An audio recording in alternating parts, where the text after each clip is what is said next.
이 시간 잠시 기도하신 후에 우리 금요 기도회로 하나님 앞에 예배 드리시겠습니다. 하나님 아버지 감사합니다. 매 순간마다 주님께서 주시는 은혜로 살아가게 하심과 우리의 영혼이 주님을 높이게 하심을 너무나도 감사드립니다. 주님, 이 금요 기도회를 통해서 주님을 만나는 기쁜 시간 될 수 있도록 인도하여 주시옵소서. 모든 것 감사드리며 예수님의 이름으로 기도드렸사옵나이다. 아멘. 이 시간 기쁜 마음으로 찬양합니다.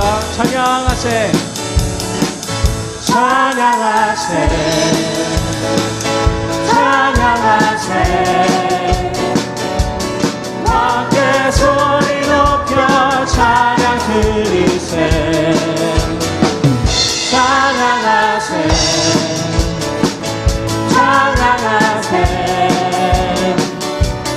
함께 소리 높여 찬양 드리세. 찬양하기에 막강하신 주님, 언제나 동일하신 주. 그곳서 주 이름 외치세. 예수 나의 왕, 예수 나의 왕, 예수 나의 왕. 아, 찬양하세, 찬양하세, 찬양하세. 함께 소리 높여 찬양 드리세. 찬양하세, 찬양하세.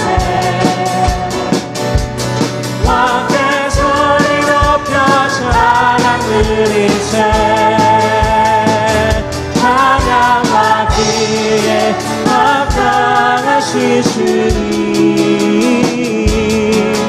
언제나 동일하신 주. 그곳서 주 이름 외치세. 예수 나의 왕, 예수 나의 왕, 예수 나의 왕. 아멘. 찬양받기에, 찬양받기에 합당하신 주님, 언제나 동일하신 주. 무릎 꿇고서, 꿇고서 주 이름 외치세. 예수 나의 왕, 예수 나의 왕, 예수 나의. 우리 다시 한번 찬양합니다. 찬양하세, 찬양하세, 찬양하세. 함께 소리 높여 찬양 드리세. 아멘. 찬양하세, 찬양하세. 함께 소리 높여 찬양 드리세. 찬양하기에 합당하신 주님, 언제나 동일하신 주. 꿇고서 주 이름 외치세. 예수 나의 왕, 예수 나의 왕, 예수 나의 왕. 아, 찬양받기에, 찬양받기에 합당하신 주님, 언제나 동일하신 주. 무릎 꿇고서, 꿇고서 주 이름 외치세. 예수 나의 왕, 예수 나의 왕, 예수 나의 왕. 아멘.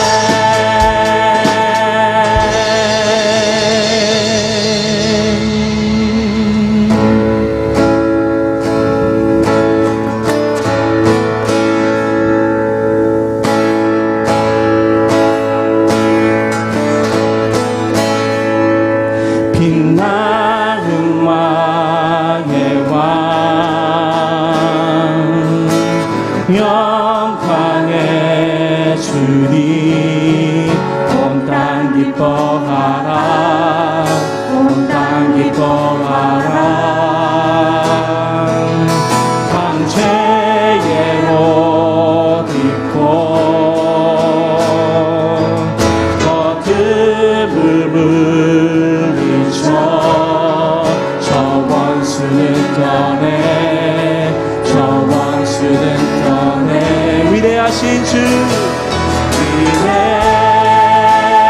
위대하신 주 찬양의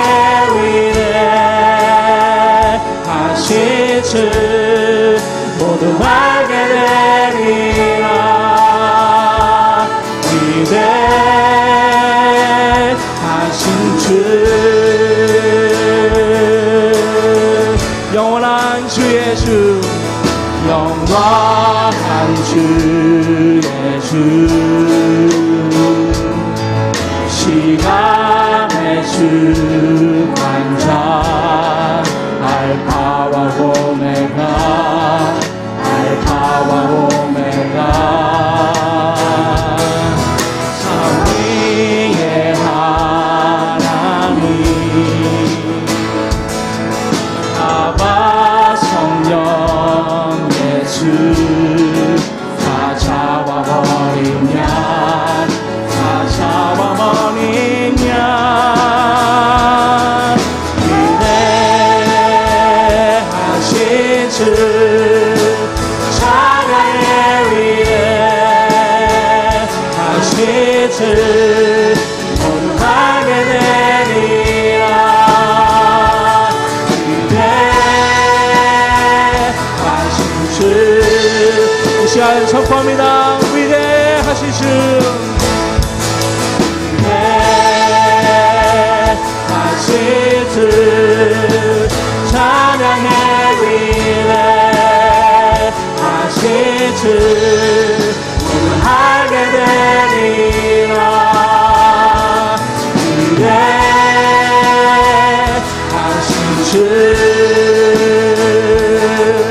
모든 이름 위에 모든 이름 위에 뛰어나신 이름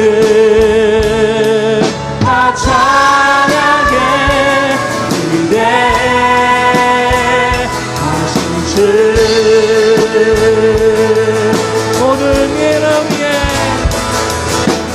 모든 이름 위에 뛰어나신 이름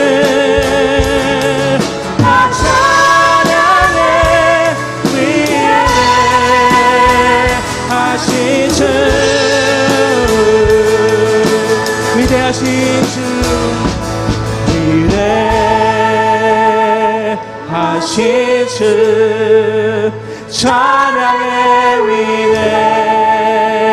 위대하신 주 모두 알게 되리라 위대하신 주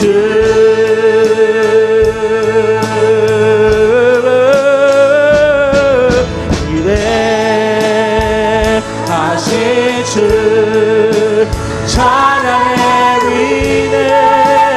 위대하신 주 모두 알게 되리라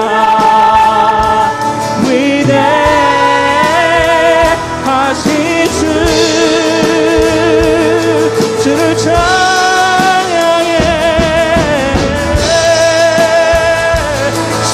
주 찬양의 위대하신 주 모두 알게 되리라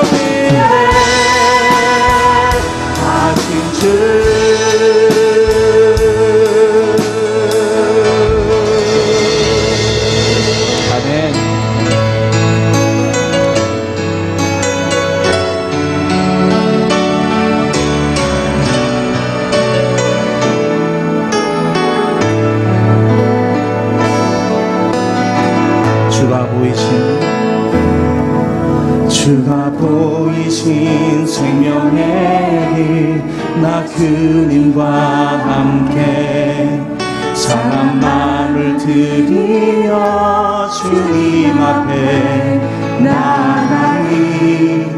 나의 의로움이 되신 주, 그 이름 예수. 나의 길이 되신 이름 예수.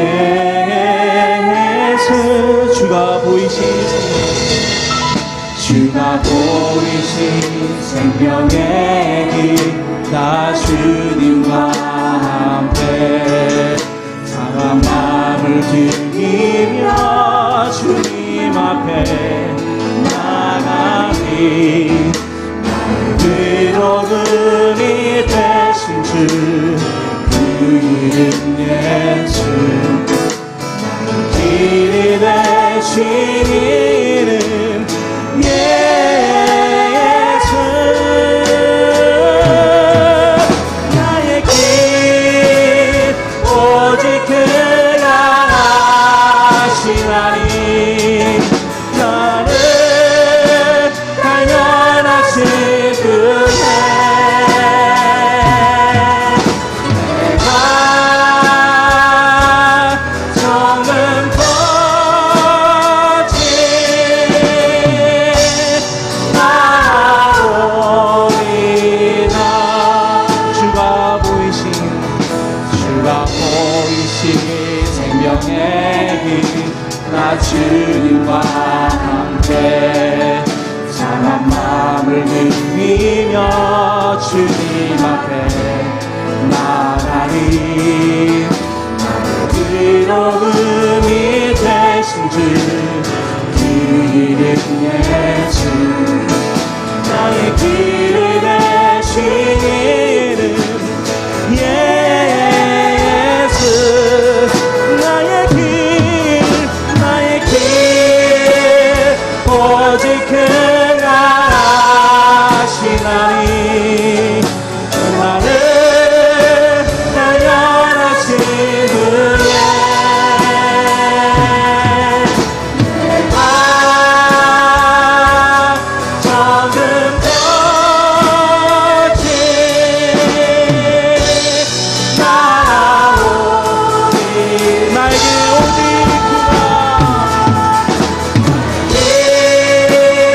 오직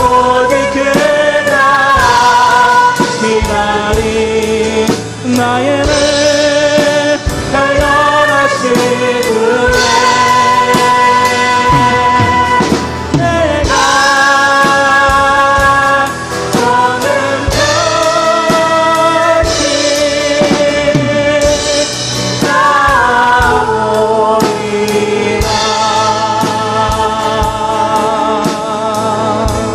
아멘. 아멘. 우리 영원히 찬양받으실 분은 바로 우리 주 예수님이신 것을 믿으십니까? 힘들고 어려운 상황에서도 우리가 기뻐할 수 있는 것은 우리에게 미래의 희망을 주신 구주 예수님의 약속이 있기 때문입니다. 이 세상 그 무엇보다도 바꿀 수 없는 그분을 우리를 향한 사랑하심으로 인해 이 어려운 상황에서도 견뎌냈음을 저희들은 믿습니다. 우리는 누구입니까? 우리는 이미 세상을 이긴 자들입니다. 그래서 우리 모두 세상의 어두운 그림자 속에서 갇혀있는 것이 아닌 영광스럽게 승리하신 주님을 찬양하면서 승전가를 외치기를 원합니다. 이 시간 우리 같이 기도하실 때에 세상을 이기신 우리 주님을 붙잡고 영적으로 승리하는 각자 모두가 되어지도록 주님 찬양하며 기도로 나아가시겠습니다. 아버지 하나님, 주님은 이미 승리하신 분인 것을 저희들이 말씀을 통하여 배우며 또한 깨닫게 하셨습니다. 아버지, 그 깨달음으로 인해 이 세상은 비록 악하고 악한 파도 속에 저희들을 휩쓸려 다녔지라도 아버지 하나님, 우리 영혼은 이미 승리하며 승전가를 외치며 이미 승리하신 우리 주님 찬양하며 이 자리에 또 모입니다. 아버지 하나님, 이 금요회가 저희들에게 가장 귀한 것임을 저희들 다시 한번 깨닫습니다. 모든 성도님들이 모여서 아버지 하나님 기도하며 주님, 우리 주님을 찬양하며 높여드릴 때에 아버지 하나님 모든 영광 받으시옵소서. 아버지 하나님, 그래서 저희들이 보이지 않는 그 생명의 길을 주님과 함께 나아갈 때에 다시 한번 정금같이 나아가는 저희들이 되기를 원하오니, 오 주님, 저희들을 붙잡아 주시고 아버지 흔들린 마음 다시 한번 잡아주셔서 그 빛을 아버지 바라보며 따라가는 저희 성도님 될 수 있도록 주님 인도하여 주시옵기를 간절히 바라고 원하옵나이다. 아멘. 나의 길 오직 그가 아시나니, 오직 그가 아시나니, 나를 달려라시 그의 내가 정은 것이 나로 나의 길 오직 나의 길 오직 그가 아시나니, 나를 달려라시 그의 내가 정은 것이 나오리다.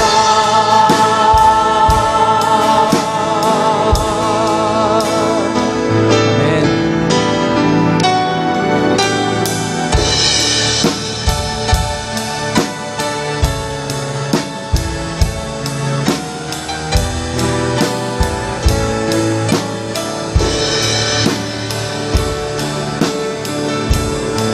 예수, 예수, 하나님의 공의, 주 독생자 주의 나라 임하시네.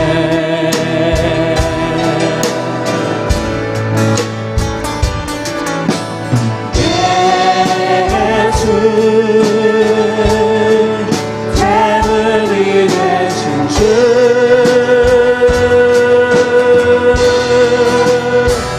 영광 중에 주의 나라 임하시네.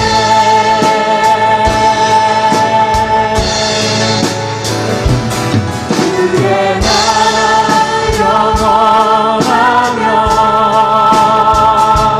그의 영광 그분하니,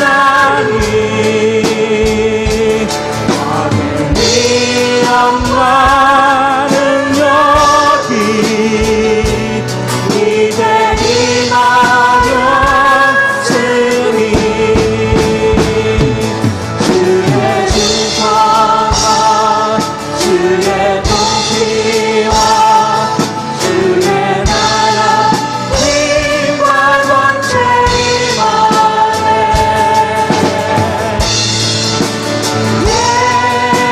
예수 하나님의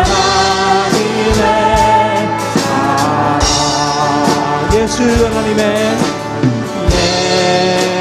예수 하나님의 사랑, 하나님의 사랑,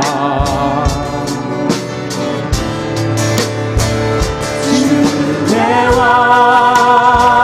말씀으로 나타나네. 예수, 예수 거룩한 하나님,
감사합니다. 주님의 주권이 하늘나라에도 있듯이 아버지 이 땅 위에도 주님의 주권을 항상 저희들 마음 가운데 그리고 온 세상 속에 아버지 펼쳐지기를 원합니다. 아버지 안에 모든 것을 인정하며 주님의 이름 높여드릴 때에 모든 영광 받아 주시옵소서. 주님 감사드리며 예수님의 이름으로 기도드려 싸움나이다. 아멘.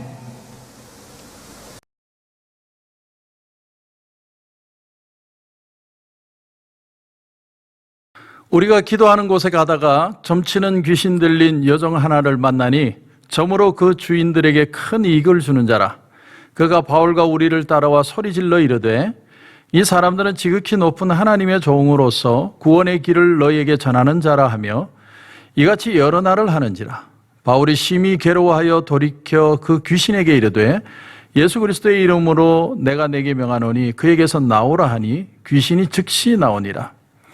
여종의 주인들은 자기 수익의 소망이 끊어진 것을 보고 바울과 실라를 붙잡아 장터로 관리들에게 끌어갔다가 상관들 앞에 데리고 가서 말하되 이 사람들이 유대인인데 우리 성을 심히 요란하게 하여 로마 사람인 우리가 받지도 못하고 행하지도 못할 풍속을 전한다 하거늘 무리가 일제히 일어나 고발하니 상관들이 옷을 찢어 벗기고 매로 치라 하여 많이 친 후에 옥에 가두고 간수에게 명하여 든든히 지키라 하니 그가 이러한 명령을 받아 그들을 깊은 옥에 가두고 그 발을 착고에 든든히 채웠더니 한밤중에 바울과 실라가 기도하고 하나님을 찬송하며 죄수들이 듣더라. 아멘. 오늘 말씀은 우리가 좀 전체적으로 이 장 전체를 볼 필요가 있는데 사실 이 얘기는 바울이 2차 선교 여행을 떠나면서의 얘기입니다.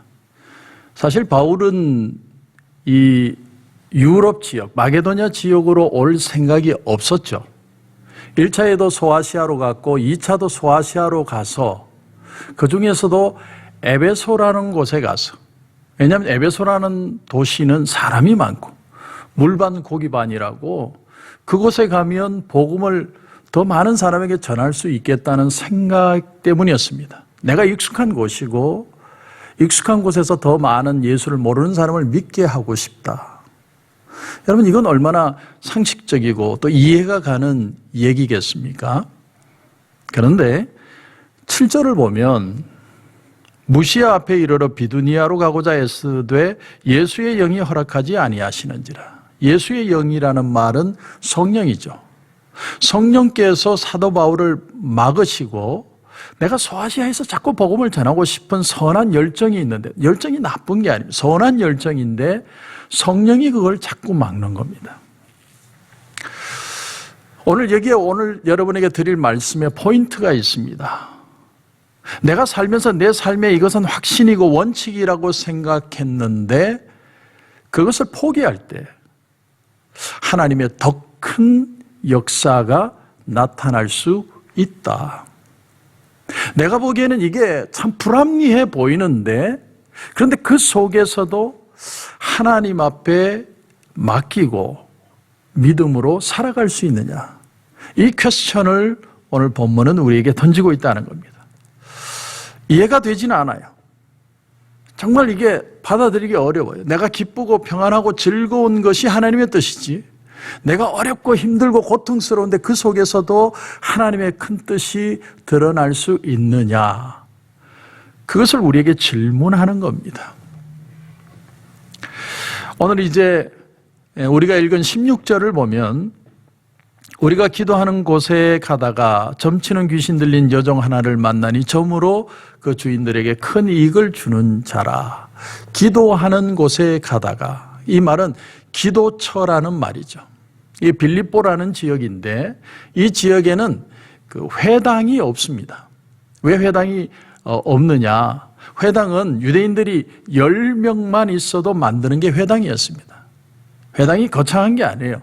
그냥 유대인 남자들이 10명만 모이면 어떤 공간이든 회당이라고 명하고 율법의 말씀을 읽고 서로 교제하는 곳입니다. 그런데 그런 회당조차도 없는 유대인들이 희귀한 그런 지역이었다는 거죠. 그런데 사도 바울도 회당에서 말씀을 전하고 싶었지만 회당이 없어서 강가에 나갔다가 여인네들을 만나고 그들에게 복음을 전하는데 하나님께서 누구의 마음을 여십니까? 루디아의 마음을 여시죠. 그리고 루디아가 복음을 받아들이고 자기 집을 오픈해서 그때부터 빌립보 교회가 되죠. 그런데 그 기도하는 곳에 지금 가고 있는 거예요. 가고 있다가 오늘 본문에 보니까 점치는 귀신 들린 여종 하나를 만났다. 이 여자가 얼마나 아름다운가, 이 여자가 나이가 얼마나 되었을까, 그런 문제를 생각하기 이전에 이 여인은 참 상처가 많은 아픈 여인이다라는 것을 우리가 좀 짐작할 수 있습니다. 여러분, 귀신이 어떻게 사람에게 들어가게 되는가?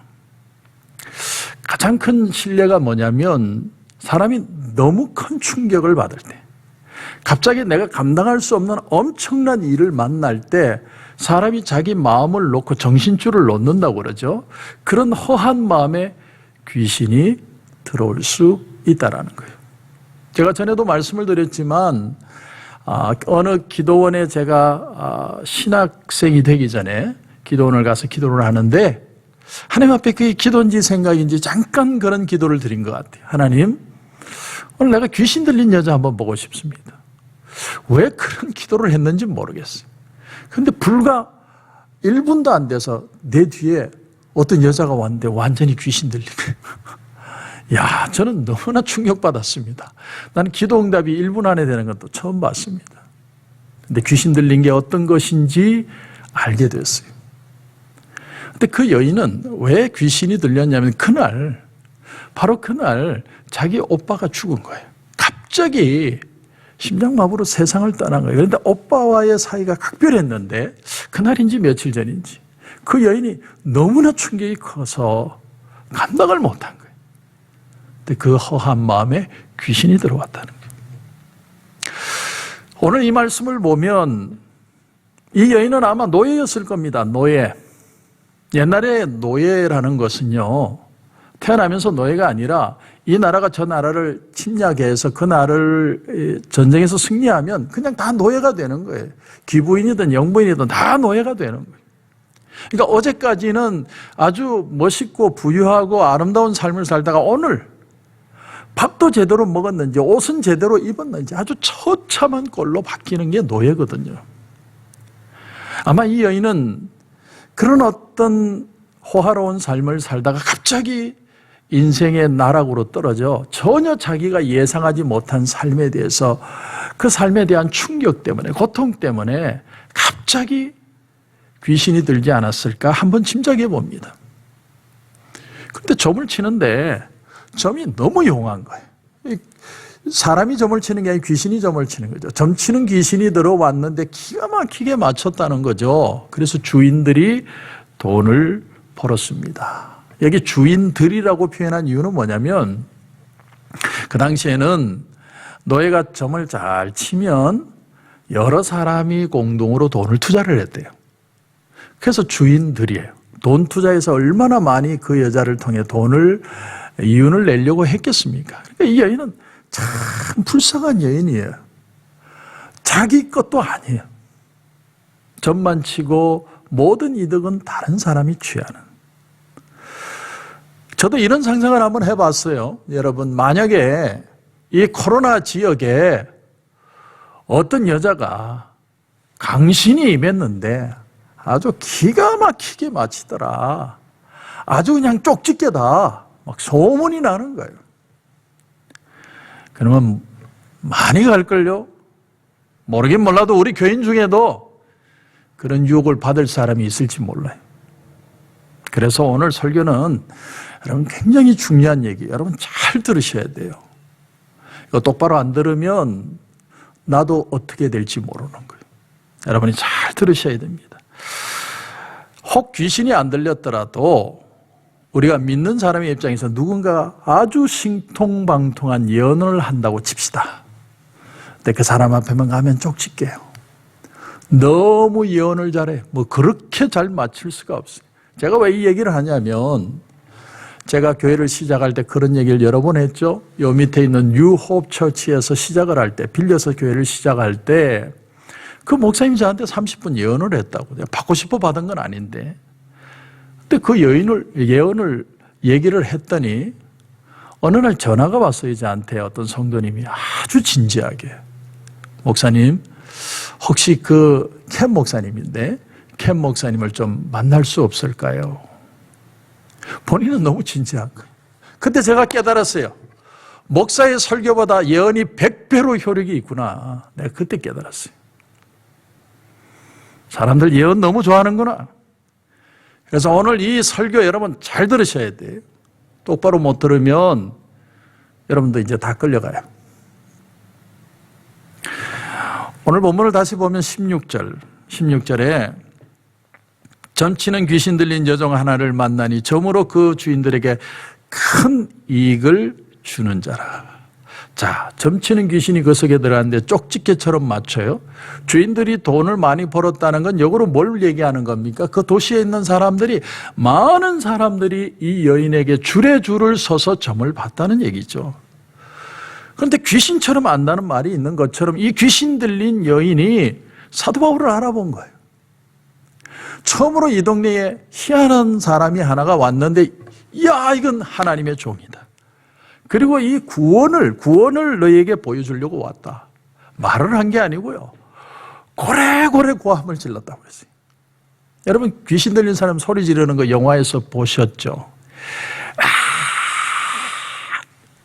그리고 고래고래 고함 지르면서 사도 바울을 그냥 몇 시간 괴롭힌 게 아니에요. 오늘 18절에 보면 이같이 여러 날을 하는지라 바울이 심히 괴로워요. 여러 날 사도 바울이 피해 다닌 거예요. 그러든지 말든지 피하려고 그랬다는 거예요. 근데 하도 돌아다니면서 쫓아오면서 고함 지르고 뭐 소리 지르고 난리를 치니까 괴로워해서 18절에 절도 기가 막혀. 돌이켜 그 귀신에게 이르되, 여기 아주 중요한 표현이 나옵니다. 여러분 잘 들어보세요. 그 사람에게 그런 게 아니에요. 그 귀신에게 이르되 이렇게 표현합니다. 이것이 영분별의 은사입니다. 은사가 있는 거죠. 사람이 문제가 아니라 그 속에 들어간 귀신이 문제라는 거예요. 예수 그리스도의 이름으로 내가 내게 명하노니 그에게서 나오라. 그랬더니 귀신이 즉시 나왔어요. 그리고 어떤 변화가 일어납니까? 더 이상 이 여인이 점을 볼 수 없게 된 거예요. 그러니까 주인이 돈벌이가 사라진 거죠. 그랬더니 19절을 보니까 여종의 주인들은 자기 수익의 소망이 끊어진 것을 보고 바울과 실라를 붙잡아 장터로 관리들에게 끌어갔다. 이게 사실은 더 비참한 얘기예요. 왜? 이 주인들은 이 여인을 하나의 돈벌이의 도구로만 봤다는 거예요. 하나의 인격이나 하나님의 형상으로 본 게 아니라 그냥 돈벌이에요. 나에게 돈을 벌어다 주는 도구일 뿐이에요. 이 여인이 온전해지고 정신이 맑아지고 정말 정상적인 사람으로 변하는 것에 대해서는 하나도 생각이 없어요. 단지 이 여자가 나한테 돈을 벌어주느냐 안 벌어주느냐 그거 외에는 아무런 가치가 없는 존재로 생각해요. 그 사람의 영혼, 그 사람의 인격 아무 상관없어요. 지난주에 이번 주인가요? 로빈훗이라는 주식을 할 수 있는 프리 앱을 받아서 요즘 사람들이 많이 한다고 그러죠. 저는 주식을 잘 모르는데, 근데 어떤 청년이 주식을 원래 빚져서 막 투자하는 거잖아요. 몇 배, 몇십 배 이렇게 빚져서 투자를 하는데 70만 불 마이너스가 난 걸 레코드를 본 거예요. 그냥 앞뒤도 안 가리고 그냥 자살해 버렸잖아요. 여러분, 돈이 사람을요 무가치하게 만들어버려요. 돈 때문에 쉽게 죽어버려요. 22절에 보면 무리가 일제히 일어나 고발하니 상관들이 옷을 찢어벗기고 매로 치라 하여. 그러니까 일제히 일어났다는 말은 도시 사람 거의 다가 다 일어난 거예요. 거의가 다. 우리는 이 귀신 들린 여자가 필요해. 이 여자가 우리의 미래를 점쳐준다니까. 네가 뭔데 우리의 미래를 막아. 네가 뭔데 우리를 괴롭혀. 그래서 바울을 끌어다가 매질을 하는 겁니다. 마가복음 5장에 보면 예수님이 거라사인 지방에 가셨을 때 그 입구에 군대 귀신 들린 사람이 있었다고 그랬습니다.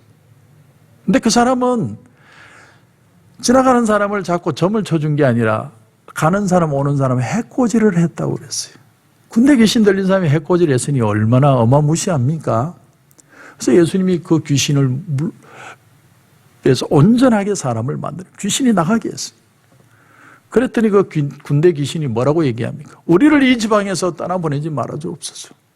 그리고 예수님에게 제안하기를 우리가 저 돼지 떼들에게 들어가면 어떻겠습니까? 예수님이 허락을 하니까 돼지들이 미쳐가지고 전부 물속으로 다 빠지고 물귀신이 된 거죠. 물귀신. 그런데 그 사건 후에 동네 사람들이 어떻게 했느냐면 마가복음 5장 17절에 보니까 그들이 예수께 그 지방에서 떠나시기를 간구하니라. 제발 나가달라는 거예요. 왜? 돼지는 돈벌이인데 당신이 뭔데 와서 우리 돈벌이를 막느냐는 거예요. 복음은 하나도 중요하지 않아요. 내 인생이 변화되고 하나님을 만나고 기뻐하며 하나님의 자녀가 되고 축복된 인생이 되는 건 하나도 중요하지 않아요. 돈벌이를 막으면 떠나!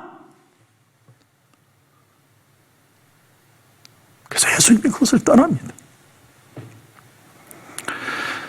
오늘 본문에도 이 여종의 주인들이 돈 벌 기회가 없어지니까 화가 나서 바울과 실라를 옥에 가두어 버리죠. 그들의 관심사는 하나예요. 그 사람이 뭐 영혼이 어떤 문제가 있고 그 여인이 새로운 인생이 되고 그런 건 하나도 중요하지 않아요. 오로지 돈벌이일 뿐이에요. 사람이 돈으로밖에 안 보여요.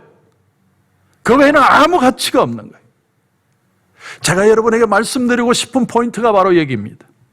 이 여정이 점을 칠 수 있을 때는 그 지역의 사람들이 어려운 일이 있을 때마다 답답한 일이 있을 때마다 정말 누군가에게 물어보고 싶을 때마다 이 점치는 여인을 찾아오면 됩니다. 왜냐하면 영원한 점쟁이니까 가면 딱딱 맞춰주니까.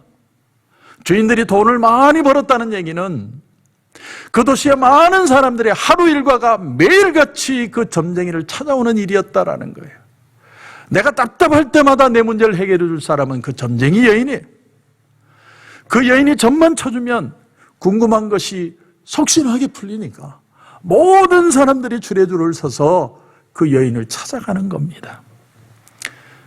여러분, 이 여인이 온전하게 귀신이 나갔다고 해서 사도 바울이 그 여인을 대신해서 예언을 해준 게 아닙니다. 자, 오늘부터는 내가 예언을 해줄 테니까 나한테 물어보시오. 그런 게 아니에요. 아무것도 주지 않고 단지 이제는 믿음으로 살게 한 거예요. 믿음. 엄청난 변화가 일어난 거예요. 이제는 예수 그리스도를 믿는 그 믿음으로 주님 안에서 주님과 함께 살도록 인생의 가치를 바꾸는 겁니다. 그러므로 여러분, 제가 지금 하는 말을 잘 들으셔야 돼요. 그리스도인은 예언으로 사는 게 아니에요.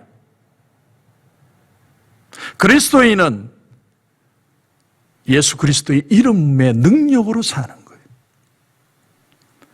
우린 예언 좋아하죠? 아, 집사님, 제가 예언기도 드려보니까 집사님이 이번에는 대박 난대. 집사님 여기다 사업 투자해. 집사님 아이 이번에 아이비리그 들어가. 그럼 사람들이 솔깃해요. 너무 좋아해요. 기가 막힌 거예요.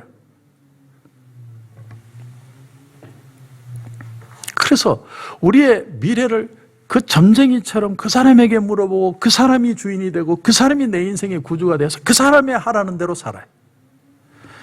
그런데 여러분, 그건 하나님 모를 때 그렇게 하는 것이고, 내가 예수를 믿고 예수님 안에 하나님의 자녀가 되었다면 우리는 어떻게 살아야 되느냐?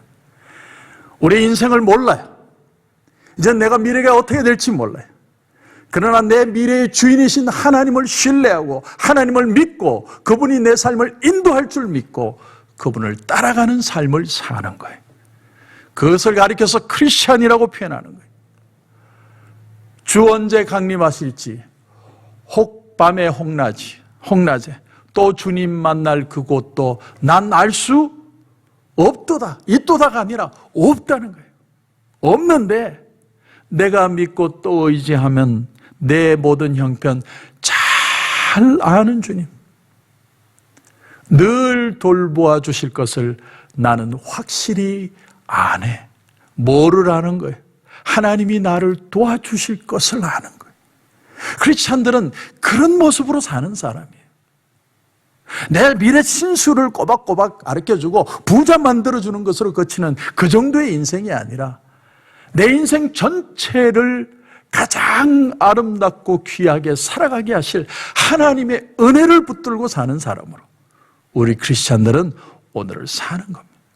그러므로 모르는 게 아니라 모르는 것을 믿음으로 살아내어 하나님의 은혜를 체험하며 사는 그 삶이 그리스도인의 삶이라는 것입니다. 하우스 오브 스프릿이라는 오래된 영화가 있습니다. 1990년대에 나온 영화인데 아주 히트를 친 영화입니다.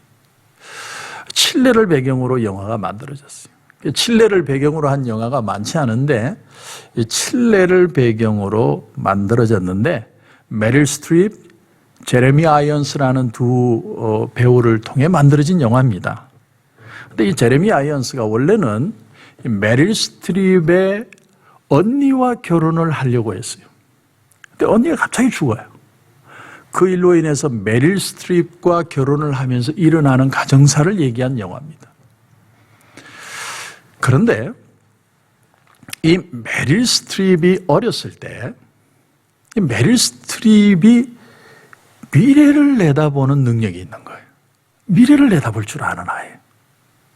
그래서 그 집에 사교 모임이 있었는데 그 사교 모임에 사람들이 모여서 사교를 하고 친교를 하는 게 아니라 그 아이 앞에 전부 줄을 서가지고 자기의 신세를 물어보는 거예요. 나는 어떻게 되겠느냐?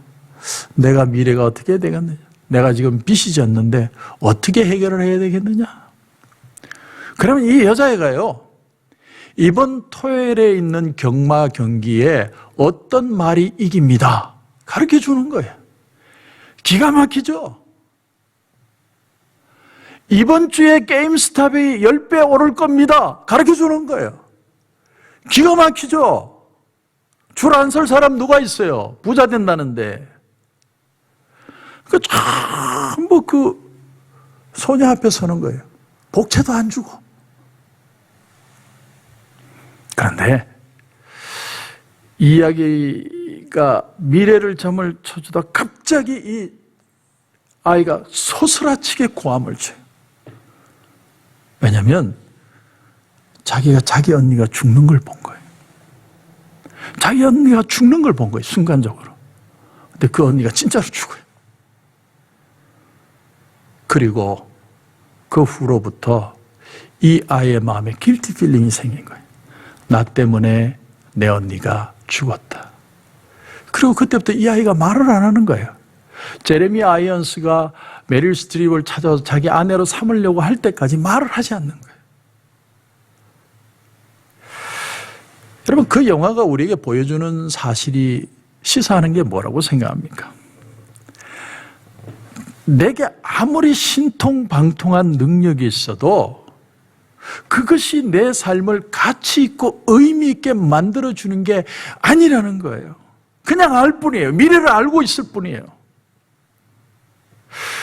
그러면 어느 것이 더 낫느냐? 내가 미래를 알고, 미래를 미리 알고 그것을 통해서 내가 안심을 하든지 투자를 하든지 그렇게 사는 게 낫느냐? 그 점치는 귀신을 매일같이 의식하며 사느냐? 아니면 그 귀신들이 떠나가고 내가 더 이상 앞날을 알지는 못하지만 내가 예수 그리스도를 믿음으로 내 인생의 주인이 하나님이 되셔서 하나님이 모든 것을 아시고 나를 인도하시고 나는 그분을 신뢰하며 믿음으로 살아갈 때 하나님의 풍성한 은혜의 삶을 맛보며 살 것이냐? 그건 여러분이 선택하는 거예요. 여기서 오늘 본문에 믿음으로 산다는 게 어떤 건지를 보여줍니다. 점을 치게 하는 것이 귀신이 미래를 내다보게 해줄 수는 있지만 그 점을 침을 통해서 그 점을 소리를 듣는 사람들은 매일같이 점치는 사람의 소리를 듣고 살아야 돼요. 그 소리가 사람을 멸망하게 만드는 거예요. 미혹에 이르게 하고 어둠의 권세가 그를 늘 붙드는 거예요. 이제는 점쟁이 하는 말대로 살아야 돼. 예언하는 사람의 입만 보고 살아야 돼. 인생의 주인이 하나님이 아니고 그 사람이 주인이 되어서 그 사람에게 코가 껴서 사는 겁니다. 더 이상 예수 그리스도가 내 삶의 기쁜 소식이 아니에요.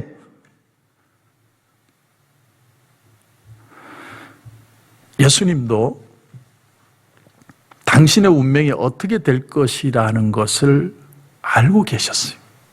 그런데 그 길을 가로막고 그보다 더 나은 길을 제시하는 사람들의 말을 시험으로 여기십니다. 베드로가 주는 그리스도시요 살아계신 하나님의 아들이십니다. 그런데 예수님이 고난을 당하고 십자가에 달리신다는 얘기를 하자 주님 안 됩니다. 가시면 안 됩니다. 그럴 수 없습니다.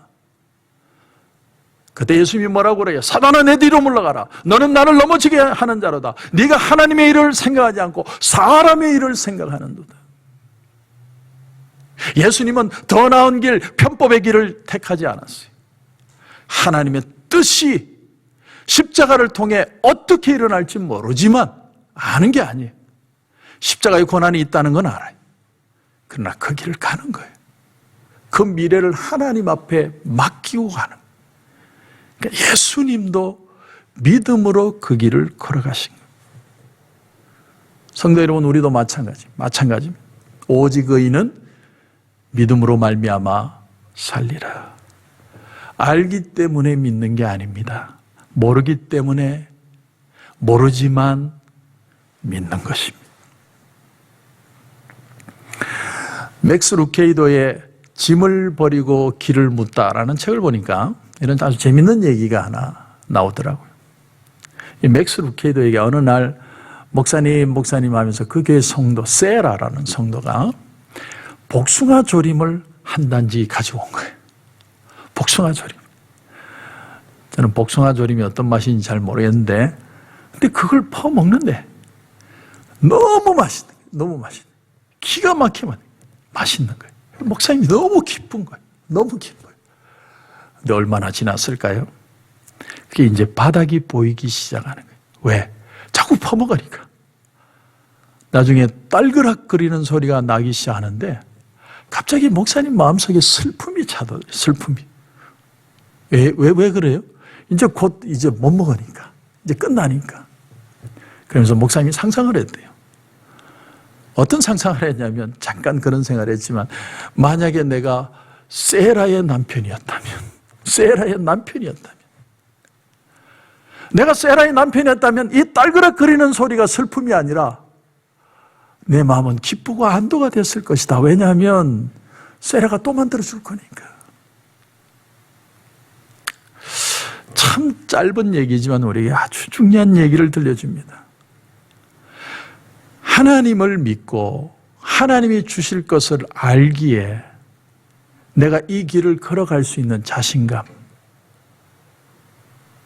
여러분, 그게 믿음이라는 거예요. 미래를 몰라요. 백 목사도 몰라요. 저도 잘 몰라요.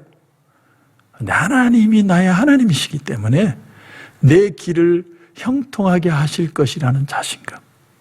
그게 믿음이라는 거죠. 오늘 본문에 사도 바울과 그와 함께 했던 사람들은 시큰 매를 맞고 감옥에 갇힙니다. 오늘 23절 이하에 보면 많이 친 후에 옥에 가두고 간수에게 명하여 든든히 지키라 하니 그가 이러한 명령을 받아 그들을 깊은 옥에 가두고 그 발을 착고에 든든히 채웠더니 한밤중에 바울과 실라가 기도하고 하나님을 찬송하며 죄수들이 듣더라. 왜 한밤중일까요? 그동안은 가만히 있다가 신세 한탄하다가 이제는 찬송해야 되겠다 해서 한 겁니까? 짐작하기는요, 그 당시에 사람을 때리는 사람들은 전문 매질꾼이 있었다고 그래요. 맞다가 기절한 거예요. 기절한 바울과 실라를 깊은 감옥 속에 던져놓은 거예요. 그리고 정신을 차렸을 때 그들은 하나님을 기도하고 찬송한 겁니다. 저는 이 본문을 묵상하며 과연 어떤 마음으로 어떻게 기도하고 찬양할 수 있었을까? 저는 그걸 묵상해 봤어요. 과연 찬송이 나오고 기도가 나올까? 어떤 마음으로 어떻게 이렇게 할 수 있을까? 아무리 생각을 해도 답을 얻을 수가 없었습니다. 그러면서 이런 답에 이르렀어요. 아, 그들은 몰랐을 것이다. 내가 왜 이 고통을 당하고 이 어려움을 당하는지 그들은 몰랐을 것이다. 무슨 사도 바울이 원해서 지금 유럽으로 온 게 아닙니다. 성령이 이끌어서 마게도냐 사람의 환상을 보고 지금 온 거예요. 근데 시큰 매 맞고 기절해가지고 깊은 감옥에 갇혀 있는 거예요. 얼마나 억울해, 인간적으로요. 너무나 고통스럽고 너무나 힘들고 욱신거리고 고통스럽고 아픈데 하나님의 뜻을 알 수가 없는 거예요. 그런데 바울과 실라가 하나님 앞에 기도하고 찬양을 하는 거예요. 왜 했을까? 왜 그렇게 했을까? 모르긴 모르지만 제가 짐작컨대 그들은 믿음을 가지고 하나님을 기도하고 찬양했을 겁니다. 나는 모르지만 하나님은 아십니다. 나는 이 고통이 있고 이 아픔이 있지만 나는 아프기 싫지만 그러나 이 속에도 하나님의 뜻은 있을 것입니다. 그리고 찬양했을 거예요. 아니나 다를까 옥문이 터지죠. 지진이 나서 옥문이 터지고 모든 죄수들의 묶인 것이 다 열려버렸다고 표현합니다. 근데 그들은 도망가지 않았어요. 간수장이 자결을 하려고 그랬죠. 다 도망간 줄 알고. 근데 여보시오 여보시오 우리 도망 안 갔다고.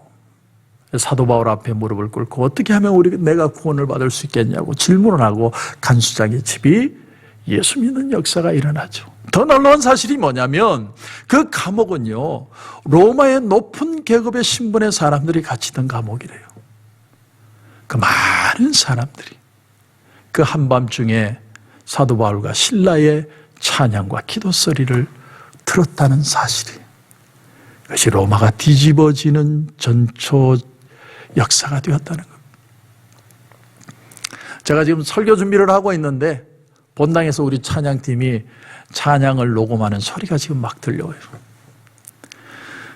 나의 길 오직 그가 아시나니. 나의 길을 내가 아는 게 아니라 주님이 아신다고 고백. 나를 단련하신 후에 내가 그냥 이 길을 가는 것이 아니라 기뻐서만 가는 게 아니라 나를 단련하는 시간이라고 표현합니다. 내가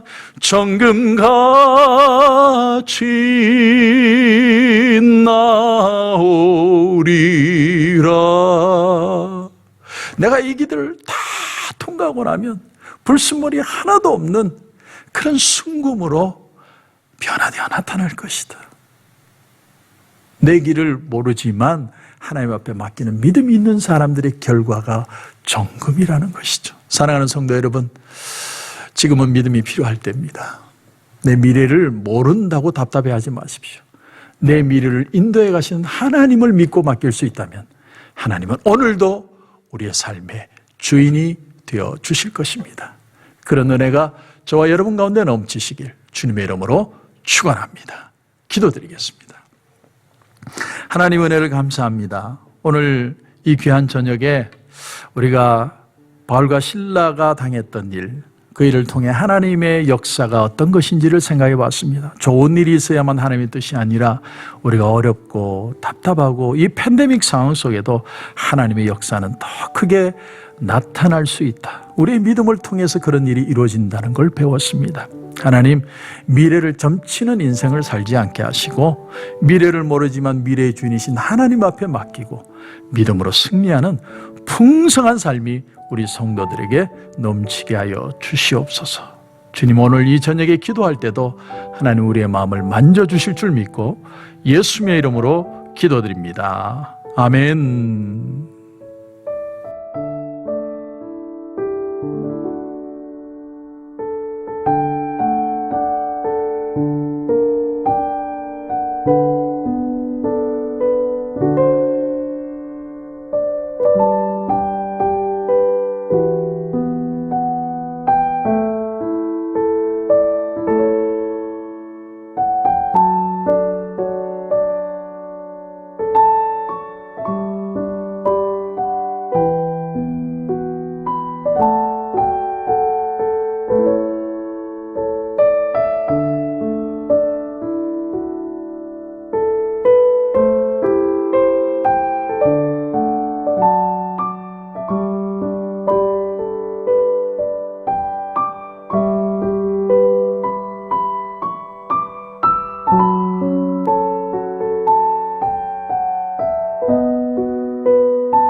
주